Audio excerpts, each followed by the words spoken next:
When most of us think of plastic surgery, we imagine trips to the operating room, serious pain, and often weeks and weeks of recovery. But our next guest says there are strategies that can turn back the clock that aren't so extreme. So please welcome Dr. Gary Price of Guilford. Dr. Price, thanks so much for being with us today. Thank you, Sarah. It's a pleasure to be here. We were talking a little bit earlier about these procedures. You're calling them tune-ups, if you will. Describe that to me. Well, that's right, Sarah. These procedures are smaller procedures that don't require the weeks of recovery time for larger operative procedures, and they're aimed at a kind of facial aging that we've just come to appreciate, a loss of volume and fullness in the face that can make us look older. We used to think of facial aging as being all about sagging, but that's changed.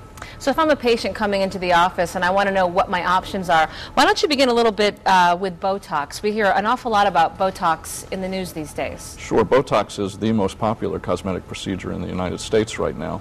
It's really good for fine wrinkles that are caused by muscles that contract when we use our muscles of facial expression. The areas where it's the most useful are for the lines some people call the 11s or the frown lines in the forehead, as we see in the photo here. This patient is shown before and after Botox. In both views, she's actually trying to make that frown line as strong as she can. When you're using Botox, how long does Botox last? Botox lasts about 4.5 months, and then it needs a touch-up.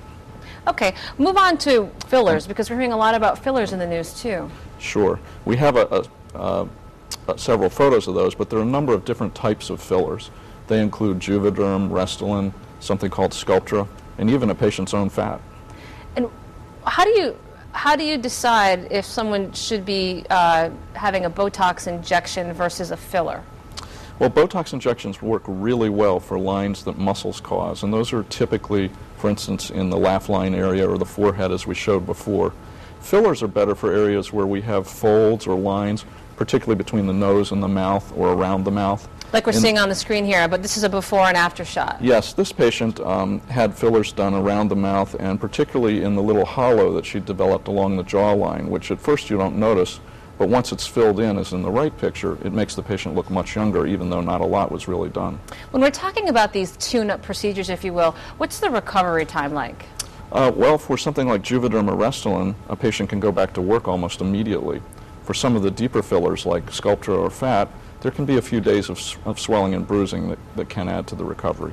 There's a lot of people out there who think that you have to remove fat and you have to remove skin to essentially make yourself look younger, but that's really a misperception.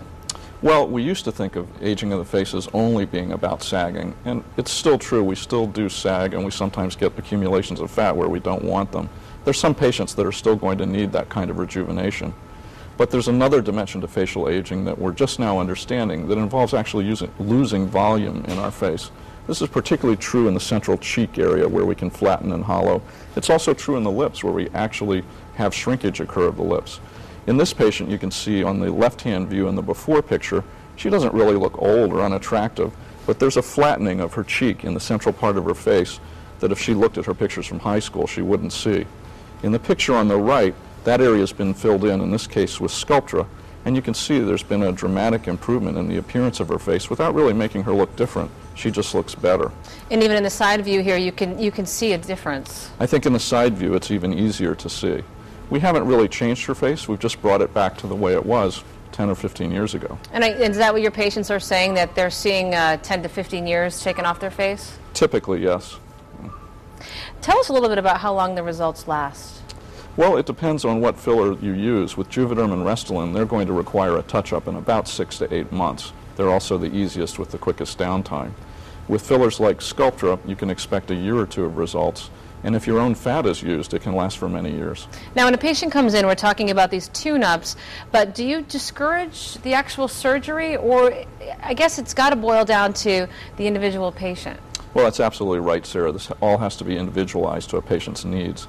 There are some patients who definitely will require a lift-type procedure to look their best, but there are others who will do perfectly well with just replacement of this lost fat and volume in the face. Some will do best with both procedures done. And Doctor, lastly, I think one of your key messages that you and I were chatting about is this is all about looking better, not looking different. Absolutely. That's the most important thing to me. We want you to look better, not different. All right, doctor, thanks so much for coming in and being with us. Thank you, sir. If you'd like more information, you can contact Dr. Price directly at drprice.com or just come to our website. We'll link you to him. Doctor, thanks so much for being with us. We really